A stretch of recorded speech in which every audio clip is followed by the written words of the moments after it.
오늘은 구원과 선행에 관해서 함께 생각을 해보도록 하겠습니다. 이 하이델베르그 교리문답은 전체 129문으로 되어 있는데 3부로 구성이 되어 있습니다. 그래서 초반에는 1에서부터 11문까지는 믿음의 구원의 중요성에 대해서, 인간의 범죄함과 그리고 비참한 가운데 있는 우리에게 있어서 가장 필요한 것은 무엇인가? 그건 예수 그리스도로 인한 구원이다라는 것을 그렇게 말해주고 있습니다. 그리고 12문부터 그 다음에 85문까지는 그런 비참한 가운데 있던 우리 인간들이 하나님의 은혜로 구원받아 이제는 하나님의 자녀 되었습니다. 이것이 우리가 그동안 공부해왔던 내용입니다. 그래서 하나님의 은혜로 구원받은 우리들, 그러면 그 다음 이제 마지막 86문부터 마지막까지는 그러면 구원의 은혜로, 하나님의 은혜로 구원받은 우리들은 어떻게 우리의 삶에서 열매가 맺혀져야 하느냐라는 것에 대해서 우리가 이제 함께 공부를 해보도록 하겠습니다. 자, 86문 같이 우리 질문을 한번 읽어보겠습니다. 시작. 우리는 자신의 어떠한 공로 없이 단지 그리스도를 통한 은혜로 말미암아 비참함에서 구원을 받는데 왜 우리는 반드시 계속해서 선행을 해야 합니까?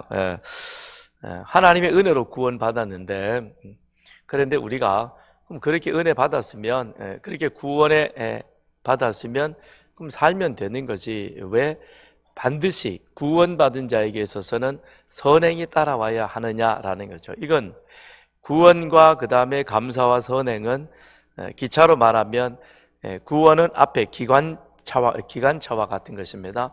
그 다음에 뒤에 따라가는 것은 객차는, 이거는 감사와 선행이라는 것이죠. 구원받은 사람은 반드시 그의 삶 속에 무엇이 있어져야 되느냐? 감사함과 선행이 있어야 되는 겁니다. 감사할 때 그 다음에는 선한 행실의 삶을 살아가게 되는 것이죠. 구원에 대한 그 감사가 우리 마음속에 없으면 그러면 우리는 똑같이 예전처럼 그렇게 살아가게 되는 겁니다. 그러면 그것이 87문에 가서 그런 사람에게는 구원이 없습니다라는 것을 우리에게 가르쳐주고 있는 것이죠. 자, 답을 보겠습니다. 시작. 그리스도께서 자신의 피로 우리를 구원하시고 구속하셨으며 그의 성령으로 우리를 갱신하여 하나님의 형상을 닮아가도록 하셨기 때문입니다. 우리는 삶의 행위로서 하나님의 축복에 대해 감사하는 것이며 우리로 인하여 하나님께서는 찬양을 받으십니다. 이는 믿음의 열매를 통하여 우리의 믿음을 확인하기 위함이며 우리의 경건한 모습으로 다른 사람을 그리스도께로 인도하기 위함입니다. 크게 세 가지로 우리가 하나님의 구원의 은혜를 입은 자, 그가 감사하며 선행해야 하는 이유는, 첫째는 그것이 예수 그리스도의 대속의 그런 공로로 얻어진 것이다 라는 것입니다. 그 다음에 두 번째는 그 사실을 아는 자는 감사함으로 그의 삶 속에서 선한 행위들이 드러나야 한다라는 것이죠. 왜 그렇게 해야 되느냐? 그것을 통해서 우리는 다른 사람들을 또 구원할 수 있는 그런 은혜가 그 가운데 있기 때문이다라는 것입니다. 그래서 자, 그리스도께서 자신의 피로 우리를 구원하시고 구속하셨으며 라고 말씀하고 있죠. 이 말은 우리들이 너무 많이 들었던, 익히 잘 알고 있는 내용인 것입니다. 에베소서 2장 8절 9절에서도 보면 똑같은 말씀을 그대로 하고 있는 것이죠. 그러니까 우리는 우리 어떤 수고와 노력과 또는 선한 행위, 이런 것으로 우리는 절대 구원받은 것이 아니라는 것입니다. 우리는 하나님의 은혜로 예수 그리스도의 십자가 보혈의 피로 구원받은 것이다. 왜 교회에서는 계속 이 부분을 강조하느냐? 하나님이 이스라엘 백성들을 애굽에서 불러내신 이후에 시내산에서 언약을 맺으시면서 그 앞에 계속해서 반복해서 하시는 말씀이 무엇이었어요? 너희는 애굽에서 종되었던 사실을 잊지 말라 그럽니다. 왜 그러느냐? 너희가 이제 가나안 땅에 들어가서 하나님의 말씀대로 살아가기 위해서는 그 일은 첫째는 무엇을 알아야 되느냐? 내가 과거에 어떤 존재였느냐? 내가 과거에 어떤 비참 가운데 있었느냐? 이 사실을 알면 지금 이 삶이 나에게는 감사가 되는 것이요. 그 감사가 그 다음에는 선행으로 이어지는 것이죠. 그러니까 우리가 예수 그리스도로 말미암아 구원받아 하나님의 자녀가 되었지만, 그러나 우리의 현실의 삶을 보면 자녀가 되었으니 그러니 우리는 곧 이 자리에서 천국을 경험하며 천국의 삶을 누리며 사는 건 아니죠. 여전히 인생에 문제가 있습니다. 그렇죠? 상황은 똑같아요. 우리는 질병과 기후와 우리 주변에 있는 물질의 어떤 그런 요즘은 고물가, 또 정치 경제적 어떤 이 불안함, 이런 것들은 이거는 5년 전에도 그랬고 10년 전에도 그렇고 앞으로도 그럴 것입니다. 이건 늘 우리 속에 있는 겁니다. 그런 가운데 구원받았다고 해서 구원받으면 만사 형통인 줄 알았는데, 근데 여전히 우리 앞에는 그런 인생의 문제들이, 삶의 어려움들이 있다는 겁니다. 그럴 때마다 우리 안에는 뭘 기억하느냐? 그래, 나는 이런 가운데 있지만 내가 어떤 존재이냐? 나는 과거에 죽어 마땅한데, 그런데 하나님의 은혜로 구원받아 나는 하나님의 자녀, 하나님의 백성이 되었지. 그래서 나에게는 뭐가 있느냐? 내 안에는 영원한 생명이 있다는 겁니다. 하나님의 형상이 회복되어지고 하나님의 영원한 생명이 내 안에 함께 같이 있으므로 나는 이 세상과 함께 심판받고 멸망받을 존재가 아니라 하나님의 은혜 가운데 나가는, 하나님과 함께하는 삶이다. 그러므로 나는 이제 어떤 삶을 살아야 될 것이냐, 그 안에서 우리의 삶이 달라진다는 것이죠. 그래서 하나님은 이스라엘 백성들에게 너희는 과거 애굽에서 종되었던 것을 잊지 말라라고 그렇게 말씀하시는 이유는, 지금의 상황에서 앞으로의 삶이 하나님의 형상이 회복되어지는, 하나님이 원하시는 선한 열매를 맺기 위한 그와 같은 삶을 살기 위해서 그렇게 말씀을 하시는 거죠.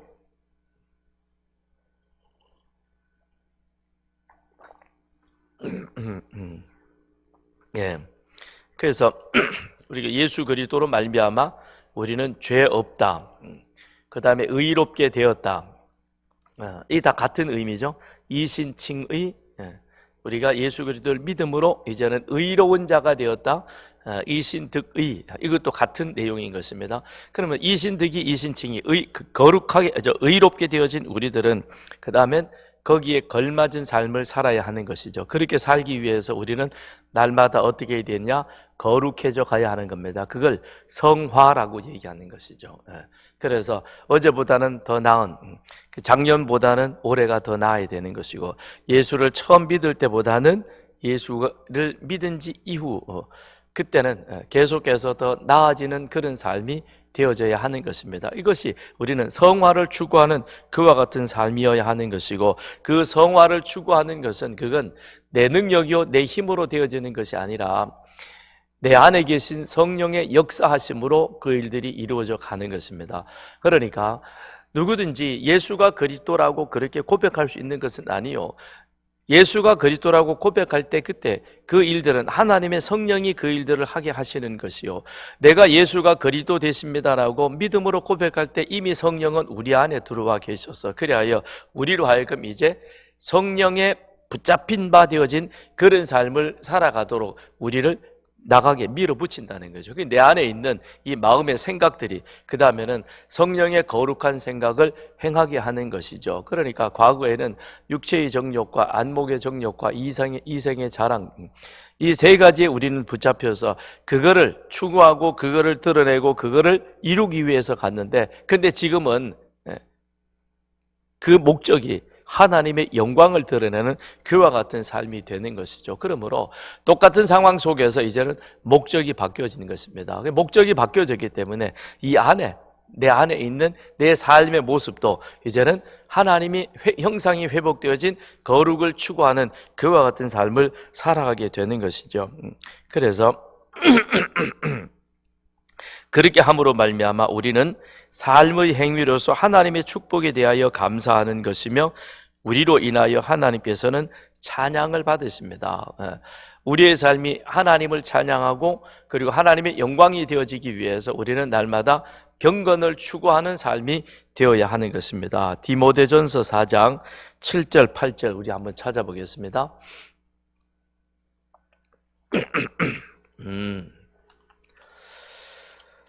디모데전서 4장 7절 8절 시작. 망령되고 허탄한 신화를 버리고 경건에 이르도록 네 자신을 연단하라. 육체의 연단은 약간의 유익이 있으나 경건은 범사에 유익하니 금생과 내생의 약속이 있느니라 그랬습니다. 바울이 디모데에게 뭘 부탁하고 있습니까? 경건에 이르도록 노력하라. 그 얘기는 날마다 성화를 이루어가는 삶이 되어야 한다라는 겁니다. 그럼 우리 믿는 이건 우리 모두에게 해당되어지는 말씀인 것입니다. 나는 예수를 믿는다 그러면서 그냥 육신에 속한 그런 생각의 지배를 받아 그렇게 말하고 행동하고 사는 것이 아니라 그런 삶이 순간순간 우리 속에 들어오더라도 그거를 밀어내고 그걸 밀어낼 수 있는 힘이 무엇이냐면 경건의 수고와 노력이라는 겁니다. 내가 경건하고 수고하고 경건의 훈련과 수고와 노력을 하면 그런 것들이 내 안에 들어올 때 차단하거나 밀어내고 그것을 이길 수 있는 힘이 되고 그래서 그 안에서 우리는 말씀으로 하나님이 기뻐하시는 귀한 건물을 세워가게 되는 것이죠. 그래서 여기에 경건에 이르도록 내 자신을 연단하라 그랬죠. 연단한다는 것은 불에 넣어서 달구어 가지고 모양을 만들어 가잖아요. 그 어떤 모양입니까? 하나님이 기뻐하시는 하나님이 원하시는 그런 모양으로 우리 자신을 만들어 가야 돼요. 그런데 8절에 보면 비교를 해주고 있습니다. 육체의 연단은 약간의 유익이 있으나 사람들은 여기에 대해서 관심이 많습니다. 그래서 4, 5월달, 5, 6월달 되면 젊은 애들이 몸짱 만들려고 노력을 많이 합니다. 왜 그래요? 여름에 해수욕장 가가지고 한번 이렇게 보여주려고. 그래 봐야 얼마 시간 지나면 이게 또 빠져가지고 쭈글쭈글해져요. 그죠? 육체의 연습은 약간의 유익이 있습니다. 육체의 훈련 연습을 하지 말라는 건 아닙니다. 그걸 하면 우리 근육이 더 이렇게 힘이 있어지고 그 다음에 웬만한 질병이나 이런 것도 좀 더 우리가 잘 견뎌 나갈 수 있는 그런 것이죠. 그래서 약간의 유익이 있다라고 말합니다. 근데 우리는 여기에 굉장히 관심과 투자를 많이 합니다. 반면 그 다음에 뭐라 그랬어요? 경건은 범사에 유익하니 금생과 내생의 약속이 있느니라. 경건은 그거는 지금뿐만 아니라 앞으로도 우리의 삶에 있어서 이건 모든 영역에 있어서 참으로 중요하다. 그러니까 참으로 중요한 것에 대해서는 우리는 별로 관심을 안 가지고 있고 그냥 순간순간 눈에 보이는 육체의 자랑, 이생의 자랑 이런 것들에 대해서 우리는 더 많은 관심을 가지고 있다라고 하는 것이죠. 그런데 경건은 왜 금생과 내생의 약속이 있는 우리에게 있어서 범사에 유익하냐? 경건할 때 하나님 앞에 순종할 수 있습니다. 하나님 앞에 순종함으로 우리는 마음의 평안을 누리게 됩니다. 우리는 예수로 말미암아 구원받은 자입니다. 그렇기 때문에 이제는 우리는 하나님과 우리의 관계를 늘 생각을 하고 살아가야 됩니다. 그 이전에는 하나님하고는 상관없이 살았던 삶이에요. 예수로 구원받기 이전에는. 그러니까 세상 사람 눈치만 보면 되고 세상 법에 안 걸리면 무슨 짓을 해도 괜찮은 거예요. 이 사람 다 이렇게 사는 거지 뭐 그러는 거야. 그리고는 스스로 위로하고 위안하고 어쩌다가 한번 찍히면 그 다음에 오늘은 진짜 되게 재수 없네. 그러고는 투덜대고 지나가는 거죠. 근데 우리는 그렇지 않다는 겁니다. 내 모든 삶을 누가 보고 계시느냐? 하나님이 보고 계시는 거예요. 사람 앞에서도 우리는 잘해야 되겠지만 근데 그건 하나님이 보고 계신다는 사실을 알고 있기 때문에 사람이 있든 없든 성실한 거죠. 하나님을 의식하지 않는 사람은 사람 앞에서 척하고 그 다음에 사람 없으면 농땡이 피고 안 하고 빈둥거리고 그러는 거예요. 그 우리는 경건은 바로 하나님 앞에서 내 자신이 마음의 평안을 얻을 수 있도록 만든다. 왜 그러느냐? 늘 하나님을 의식하는 삶이니까 하나님 앞에서 내가 최선을 다하며 살아야지. 이것이 우리 안에 참된 평안을 가져오는 것이죠. 그래서 이 경건은 세상을 보면 불안정합니다. 무슨 일이, 어떤 일이 내 앞에 닥칠는지 모릅니다. 그 일이 내 앞에 닥칠 때 우리는 순간 흔들릴 수도 있고 순간 그 일로 인하여서 마음이 많이 힘들고 어려울 수도 있습니다. 그러나 이내 오뚜기가 흔들흔들 그러다가도 평정심을 찾아가는 것처럼 경건의 믿음은 우리로 하여금 속히 제 자리를 찾도록 만드는 겁니다. 그래서 경건이 바울이 말하는 것처럼 지금 앞으로 우리 모든 삶에 있어서 유익하다. 그러니 너는 경건에 이르기를 연습하라라고 그렇게 말합니다. 우리의 경건은 무엇이겠습니까? 말씀과 기도인 것입니다. 이건 신앙의 두 수레바퀴인 것입니다. 이 두 수레바퀴는 같아야 됩니다. 말씀과 기도의 크기가, 그리고 그걸 감당할 수 있는 역량이 같아야, 그래야 삶의 무게가 우리를 짓누를지라도 우리가 넘어지거나 삐그덕거리나 망가지지 아니하고 그걸 견뎌낼 수 있는 것이죠. 그래서 말씀과 기도는 항상 같이 가는 겁니다. 그래서 말씀을 읽고 기도하고 기도하며 말씀 읽고, 이게 우리의 신앙의 이 내적 근육을 건강하게 지워주는 겁니다. 그래서 경건한 삶은 우리가 하나님 말씀에 근거하여 살아가기 때문에 모든 상황 속에서 올바른 판단을 내릴 수 있는 겁니다. 이건 참으로 중요한 것이죠. 우리는 매 순간 선택하고 판단해서 결정을 내려야 됩니다. 그런데 그 선택과 판단의 근거와 기준이 뭐가 되어야 되느냐? 하나님의 말씀이 되고 하나님이 되어야 하는 거죠. 이거는 경건의 훈련이 되어 있을 때 우리는 그것을 쉽게 따라갈 수 있는 겁니다. 그러나 이게 되어져 있지 않으면, 그러면 사람 보고 세상 보고 이것저것 여러 가지 따지다 보니까 그 다음에는 우리 스텝이 꼬일 수밖에 없는 거죠.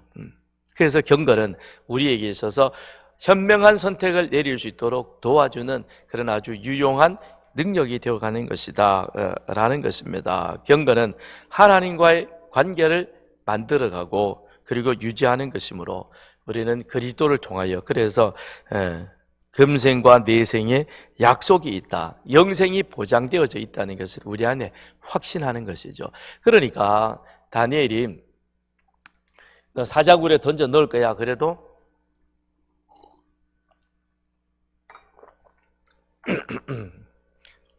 던져 넣으려면 넣어라. 그건 왜 그래요?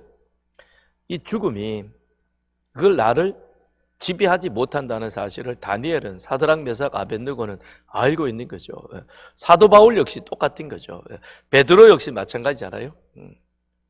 그러니 사내들인 공의원들 앞에서도 당당하게 자꾸 너 너희들 가서 전하면 다음엔 가만 안 둘 거야. 근데 그 사람들이 가만 안 둔다는 것은 그거는 100% 실행이 옮겨지는 겁니다.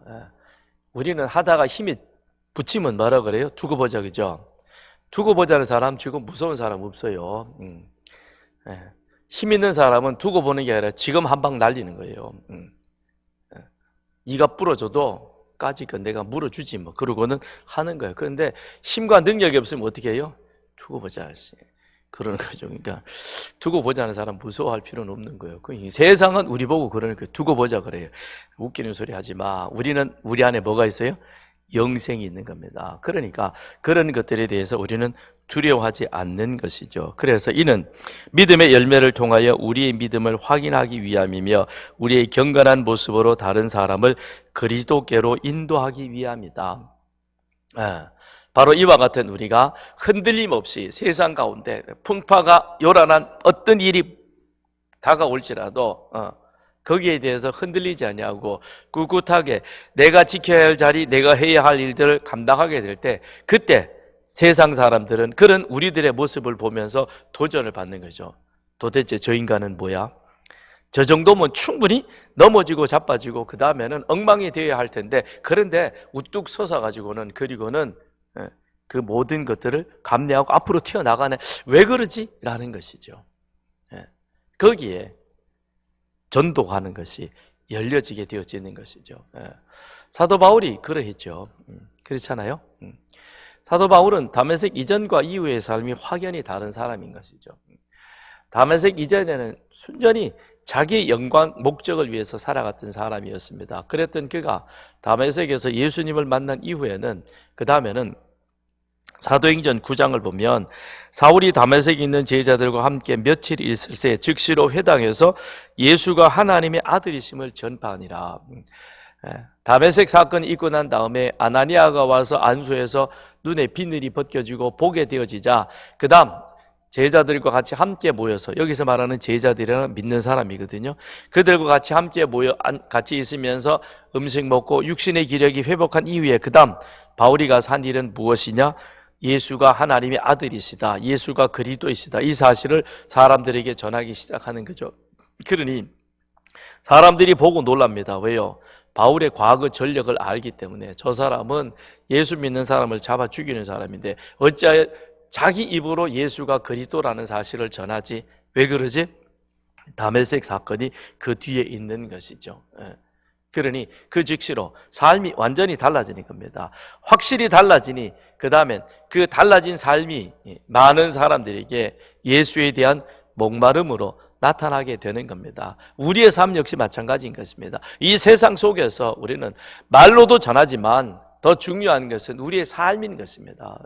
우리의 살아가는 그 삶이, 그 삶의 모습이 세상 사람들을 볼 때는 분명히 똑같이 밥 먹고 똑같이 직장에서 똑같은 일을 당하는데 왜 저 사람은 우리와 다르지? 다른 게 뭐지? 그런 갈증을 우리가 던져줘야 되는 거죠. 그래야 그 사람에게 교회 가자 그러든 예수를 믿자 그러든 그게 먹혀들게 되겠죠. 그죠? 그렇지 않다면 그게 안 된다는 것입니다. 그래서 우리는 비참함 가운데 예수 그리스도로 말미암아 하나님의 은혜로 구원받은 자이다.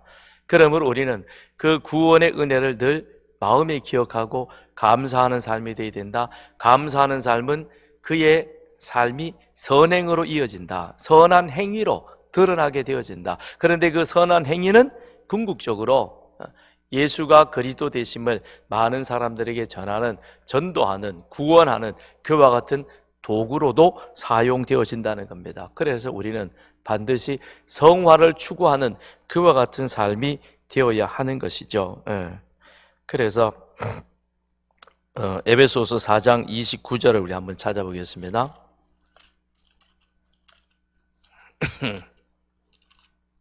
에베소서 4장 29절 시작.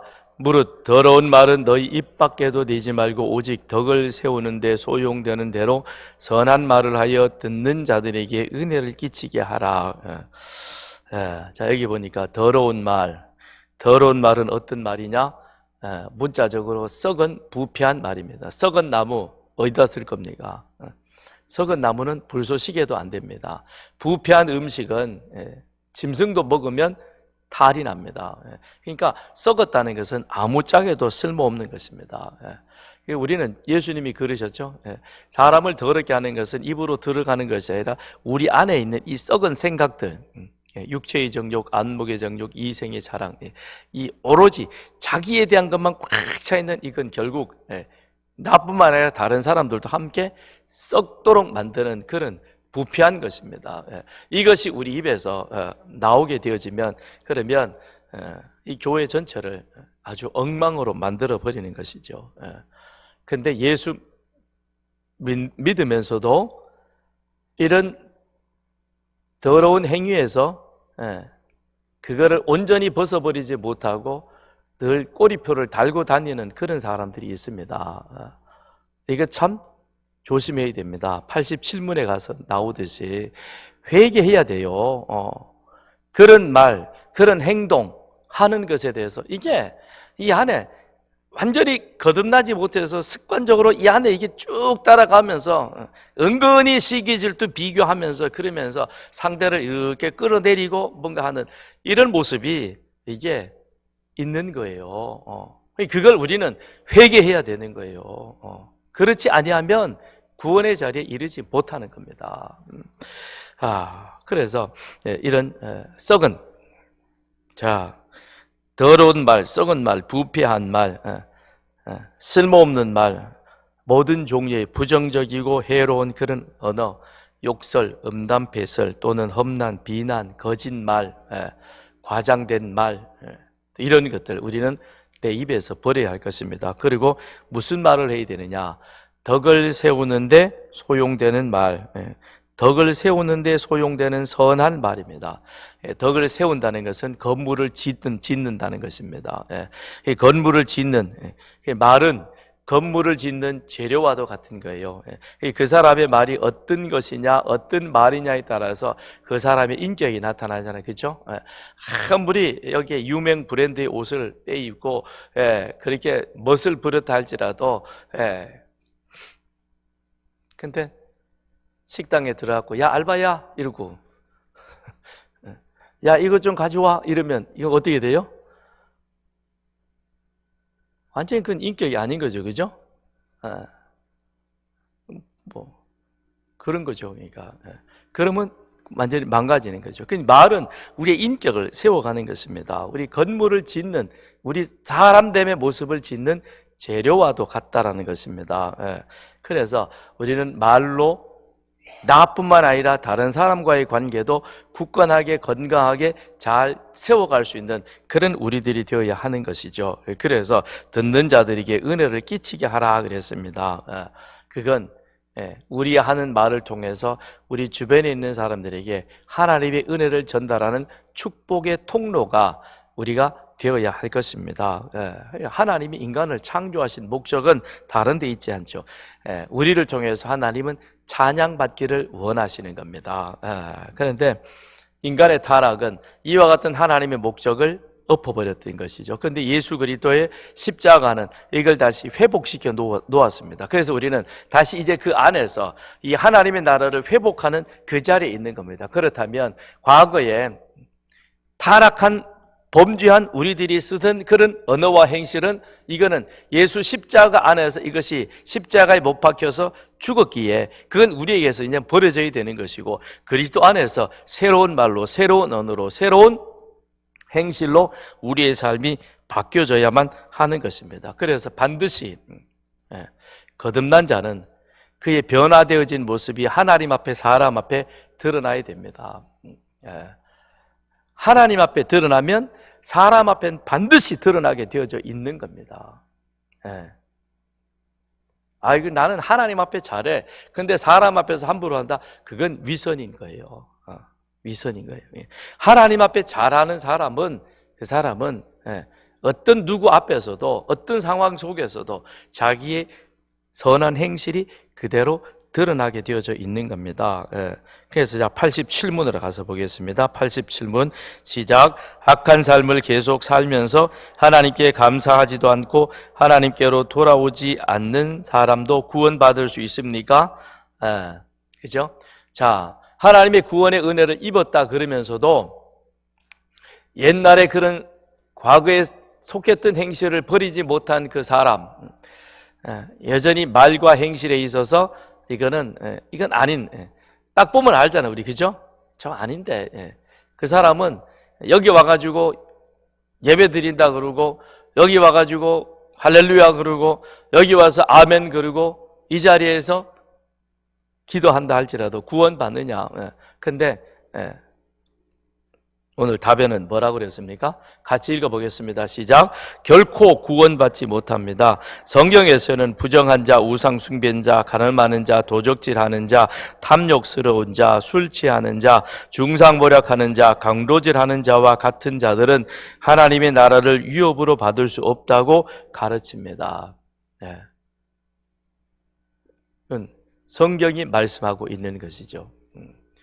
우리가 예수 구원을 너무 쉽게 생각해버리고 예수 구원 그 마치 미국 가는 표 하나 끊어놓고 그 다음에는 가면 뭐 해야지 이것만 생각하고 빠져있는 것과 같은 그런 모습. 그게 아니라 구원받았으면 구원받은 그 삶에 이제는 내가 합당한 자로 살아가기 위해서 우리는 부단히 노력해야 한다는 것이죠.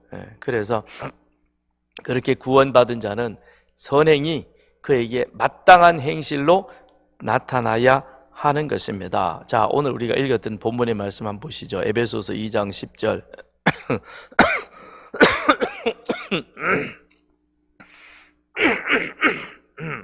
시작.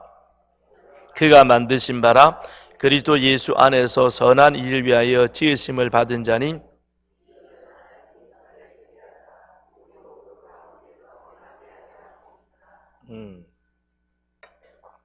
그렇죠? 하나님이 우리를 예수 그리스도로 구원받게 하시는 것은 그건 우리로 하여금 그리스도 안에서 선한 일을 행하는 자 되도록 하기 위해서이다 라는 것입니다. 그 말은 곧 삶에서 그리스도의 명령, 그리스도의 가르침을 실천적으로 행하는 자가 되어야 한다라는 거죠. 우리가 매달 그리스도의 품성을 훈련하고 있습니다.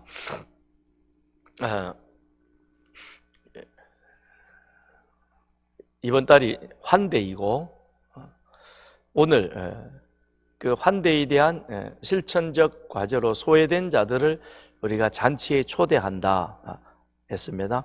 왜 소외된 자? 구약에서 율법에서 소외된 자는 고아와 과부와 나그네, 객이라 그랬습니다. 그리고 레위인도 너희는 초막절 잔치에 그들을 초대해서 같이 함께 하나님이 주시는 그 1년간의 은혜를 누리는 자가 되라라고 그렇게 말씀을 하셨습니다. 왜 그들을 초대해야 되느냐? 첫째는 하나님은 자비와 긍휼의 하나님이시기 때문에 그렇다는 겁니다.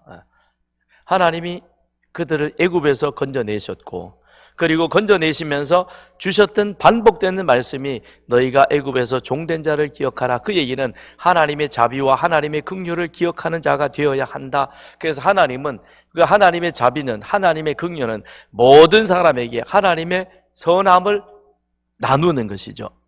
그래서 하나님이 아브라함을 부르셔서 아브라함을 통해서 세우시길 원했던 나라가 하나님의 의와 하나님의 공도를 행하는 나라인 것이요, 그것은 바로 우리 가운데 있는 반모퉁이 일부를 남겨두어서 그리하여 그것이 어렵고 힘든 사람들에게 함께 나누어질 수 있는 그 삶의 기반이 될 수 있도록 그렇게 해야 한다라는 것이죠. 왜 반모퉁이 일부였느냐? 레위인, 초막절에 초대받는 사람들이 네 종류의 사람인데 첫째는 레위인이요, 두 번째는 고아요, 세 번째는 과부요, 네 번째는 객, 나그네입니다. 근데 이 네 사람의, 네 유형의 사람들의 특징은 토지가 없다는 겁니다. 레위인에게도 토지를 안 줬어요. 그죠? 가나안 땅에 들어가서 12지파에게 토지는 분배했지만 레위 지파에게는 토지를 안 주고 48개 성읍으로 흩어놨죠. 그래서 백성들이 바치는 그런 헌물을 가지고 그들은 생활하도록 했습니다. 그러니까 토지가 없는 거예요. 그 다음에 과부나 고아도 역시 마찬가지죠. 과부, 남편이 죽음으로 인하여서 이제는 토지 지배권이 많이 상실되어진 자입니다. 고아 역시 마찬가지죠. 아버지가 죽음으로 인하여서 그는 유산받을 상속이 없어져 버렸습니다. 객은 더더구나 말할 필요 없죠. 그는 이방 사람인데 지금 이 이스라엘 땅에 들어와서 살긴 하지만 자신이 아직 완전히 그 자리에 자리를 잡지 못한, 그래서 삶의 터전이 없는 사람입니다. 그런 사람들에게 있어서 1년을 지내간다는 것은 얼마나 힘들겠습니까? 이스라엘은 농경사회입니다. 농경사회는 하다못해 손바닥만한 토지라도 있어야 거기에 콩을 심든 벼를 심든 심어서 생계를 유지할 텐데 그게 전혀 없는 것이죠. 그러니까 하나님이 그들에게 뭐라고 말씀하십니까? 야, 이 사람들이 얼마나 힘들겠느냐. 그러니 너희 반모퉁이 일부라도 남겨놓아서 그들이 그것을 통해서 그 생명을 연장할 수 있도록 해라. 왜냐? 나 여호와는 자비의 하나님, 긍휼의 하나님, 모든 사람에게 하나님은 하나님의 은총이 함께 임하기를 원하는 것이다. 그걸 위해서 내가 이스라엘 백성 너희들을 불러서 제사장 나라로 세워주셨고, 그걸 위해서 하나님은 예수 그리스도를 통해서 우리를 하나님 나라 귀한 백성으로 삼아주신 겁니다. 그렇기 때문에 우리는 세상의 축복의 통로가 되어야 되는 것이고, 이 서산교회는 또한 서산과 대한민국에서 하나님의 축복의 통로로 하나님께서 우리를 붙들고 사용하실 때 어디든지 주님께서 사용하시는 곳마다 우리는 거기에 대해서 하나님의 거룩한 뜻을 드러낼 수 있는 그런 교회가 되어져야 하는 겁니다. 내 교회만 살찌우고 내 교회만 잘 되고 그게 아니고요. 하나님이 우리에게 그런 물질의 축복을, 재정의 축복을 주시면 그걸 통해서 우리 주변에 어렵고 힘든 사람들을 돌아보라고 주시는 거예요. 그걸 우리는 기억하고, 그래서 나누고 베푸고 선교하는 그런 일에 있어서 결코 인색해서는 안 될 것입니다. 그 일을 우리는 하나님과의 관계 속에서 잘 감당해 가야 하는 것이죠. 예. 그리고 삶의 실천으로 나타나야 하는데, 교회 안에 그런 불결한 행동과 말로서 하나님의 계명을 어기는 자들이 있습니다. 구약 시대를 보면, 자, 선택받은 백성들 가운데에서 하나님의 그 역사하심을 부정하는 사람들, 대표적인 사람이 가나안 땅을 정탐하고 돌아왔던 10명의 정탐꾼이잖아요. 그죠? 그들이 한 말은 애굽으로 돌아가자. 우리 능력으로 안 된다 그랬습니다. 아니, 애굽에서 나오는 게 자기 능력이었습니까? 홍해를 지나오는 것이 자기들의 능력이었습니까? 광야에서 만나를 먹는 것이 자기들의 능력이었습니까? 자기들의 능력이 뭔데요? 능력으로 한 게 뭐가 있습니까? 아말렉을 물리친 것도 자기의 능력이었습니까? 아무것도 없습니다. 근데 우리의 능력으로는 이를 감당을 못하니까, 그러니까 애굽으로 돌아가자, 새로운 지도자를 세우고, 이건 하나님을 완전히 배제시켜버리는 그와 같은 것이죠.